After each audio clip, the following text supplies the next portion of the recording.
നമസ്കാരം. NCTVയുടെ വാർത്തകൾ ഇതുവരെ എന്ന ന്യൂസ് ബുള്ളറ്റിനിലേക്ക് സ്വാഗതം. ഇന്നത്തെ പ്രധാന വാർത്താ സംഭവങ്ങൾ നോക്കാം. മുണ്ടത്തിക്കോട് വെടിക്കെട്ട് അപകടത്തിൽ ജീവൻ നഷ്ടപ്പെട്ടവരുടെ കുടുംബത്തിന് 14 ലക്ഷം രൂപ ധനസഹായം നൽകുമെന്ന് സംസ്ഥാന സർക്കാർ. കേരള മുഖ്യമന്ത്രിയുടെ ദുരിതാശ്വാസ നിധിയിൽ നിന്ന് 10 ലക്ഷവും സംസ്ഥാന ദുരന്ത പ്രതികരണ നിധിയിൽ നിന്ന് 4 ലക്ഷം രൂപയും നൽകാനാണ് മന്ത്രിസഭായോഗം തീരുമാനിച്ചത്. പരിക്കേറ്റവർക്ക് 2 ലക്ഷം രൂപ വീതവും ധനസഹായം നൽകും. സംഭവത്തിൽ ജുഡീഷ്യൽ അന്വേഷണം നടത്താനും മന്ത്രിസഭായോഗം തീരുമാനിച്ചു.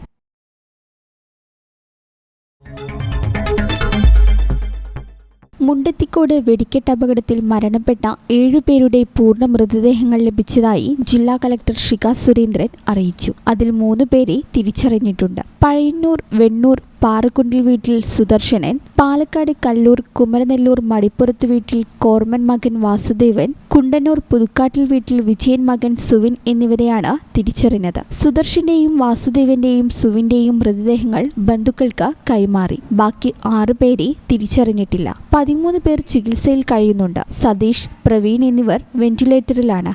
ബാബു, രാജേഷ്, ഹരി, അനിത, അഖിൽ, ഉദയകുമാർ, ബാബു, ഭവാനി, വിഷ്ണു എന്നിവർ മെഡിക്കൽ കോളേജിലും സാജൻ, വിൽസൺ എന്നിവർ തൃശൂർ എലൈറ്റ് ഹോസ്പിറ്റലിലുമാണ് ചികിത്സയിലുള്ളത്. ആശുപത്രിയിൽ നിന്നും സുഭദ്ര, സുന്ദരൻ എന്നിവരെ ഡിസ്ചാർജ് ചെയ്തു. തിരിച്ചറിയാനാവാത്ത വിധത്തിലുള്ള ശരീരഭാഗങ്ങൾ ലഭിച്ചിട്ടുണ്ട്. ഇവ തിരിച്ചറിയാൻ ശാസ്ത്രീയ പരിശോധനകൾ ആവശ്യമാണ്. അപകടത്തിൽപ്പെട്ടവർക്ക് മികച്ച ചികിത്സ നൽകുന്നതിന് തൃശൂർ മെഡിക്കൽ കോളേജും മെഡിക്കൽ സംഘവും പൂർണ്ണ സജ്ജമാണെന്നും ജില്ലാ കളക്ടർ അറിയിച്ചു. വെടിക്കെട്ട് അപകടത്തിൽ ചികിത്സയിൽ കഴിയുന്നവരെ മെഡിക്കൽ കോളേജിലും തുടർന്ന് അപകട സ്ഥലവും പ്രതിപക്ഷ നേതാവ് സന്ദർശിച്ചു. സംസ്ഥാന പോലീസ് മേധാവി റവാഡ ചന്ദ്രശേഖർ തൃശൂരിൽ വെടിക്കെട്ടുപുര അപകടം നടന്ന സ്ഥലം സന്ദർശിക്കും. അപകട സ്ഥലത്ത് 32 പേർ ഉണ്ടായിരുന്നുവെന്ന് സ്ഥിരീകരിച്ചതായി റവാഡ ചന്ദ്രശേഖർ വ്യക്തമാക്കി. പ്രത്യേക സംഘം അന്വേഷണം തുടങ്ങിയിട്ടുണ്ട്. അപകടത്തിന്റെ കാരണം കണ്ടെത്താൻ അന്വേഷണം നടത്തുന്നുണ്ടെന്നും അദ്ദേഹം കൂട്ടിച്ചേർത്തു. അതേസമയം കൂടുതൽ പേർ ഉണ്ടാകാനുള്ള സാധ്യതയും തള്ളിക്കളയുന്നില്ല.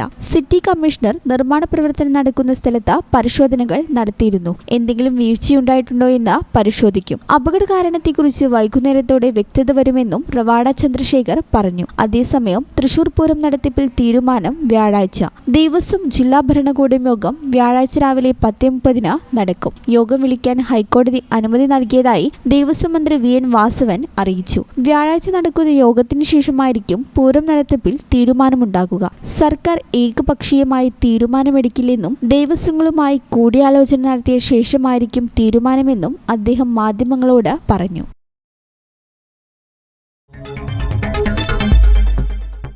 വാൽപ്പാറയിലുണ്ടായ വാഹനാപകടത്തിൽ പരുക്കേറ്റ് കോയമ്പത്തൂർ മെഡിക്കൽ കോളേജ് ആശുപത്രിയിൽ ചികിത്സയിലായിരുന്ന നൌഷാദ് അലി അന്തരിച്ചു. ബുധനാഴ്ച പുലർച്ചെയായിരുന്നു മരണം. തീവ്രപരിചരണ വിഭാഗത്തിൽ ചികിത്സയിലിരിക്കെയാണ് മരണം. അപകടത്തിൽ പരുക്കേറ്റ മറ്റു 2 പേർ ഇപ്പോഴും ചികിത്സയിൽ തുടരുകയാണ്. കോയമ്പത്തൂർ മെഡിക്കൽ കോളേജിലുള്ള മുഹമ്മദ് ഫായിസിന്റെ ആരോഗ്യനില ഇപ്പോഴും അതീവ ഗുരുതരമായി തുടരുന്നു. ഇദ്ദേഹം തീവ്രപരിചരണ വിഭാഗത്തിൽ നിരീക്ഷണത്തിലാണ്. അതേസമയം കോയമ്പത്തൂരിൽ തന്നെയുള്ള സഹദിൻ മുഹമ്മദിന്റെ നിലയിൽ നേരിയ പുരോഗതിയുള്ളതിനാൽ വാർഡിലേക്ക് മാറ്റിയിട്ടുണ്ട്. പെരിന്തൽമണ്ണയിലെ സ്വകാര്യ ആശുപത്രിയിൽ ചികിത്സയിലായിരുന്ന മസ്നിൻ ആശുപത്രി വിട്ടു. കഴിഞ്ഞ ദിവസമാണ് മലപ്പുറം സ്വദേശികൾ സഞ്ചരിച്ചിരുന്ന വാഹനം വാൽപ്പാറയിൽ അപകടത്തിൽപ്പെട്ടത്. നൌഷാദ് അലിയുടെ വിയോഗത്തോടെ അപകടത്തിൽ മരിച്ചവരുടെ എണ്ണം വർദ്ധിച്ചു. മലപ്പുറം പാങ്ങ് പള്ളിപ്പറമ്പ് ഗവൺമെന്റ് LP സ്കൂളിൽ നിന്നുള്ള വിനോദയാത്രാ സംഘം സഞ്ചരിച്ച വാൻ വെള്ളിയാഴ്ച വൈകുന്നേരം 5:20 വാൽപ്പാറ ചുരം റോഡിൽ 300 അടി താഴ്ചയിലേക്ക് മറിഞ്ഞത്. കാഴ്ചകളെല്ലാം കണ്ട് നാട്ടിലേക്ക് മടങ്ങുമ്പോൾ ചുരത്തിലെ 13ാം ഹെയർപിൻ വളവിൽ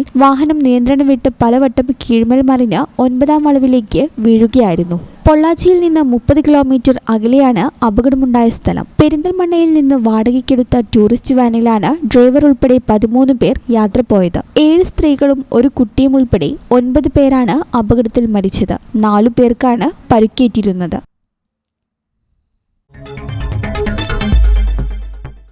കാലാവസ്ഥ.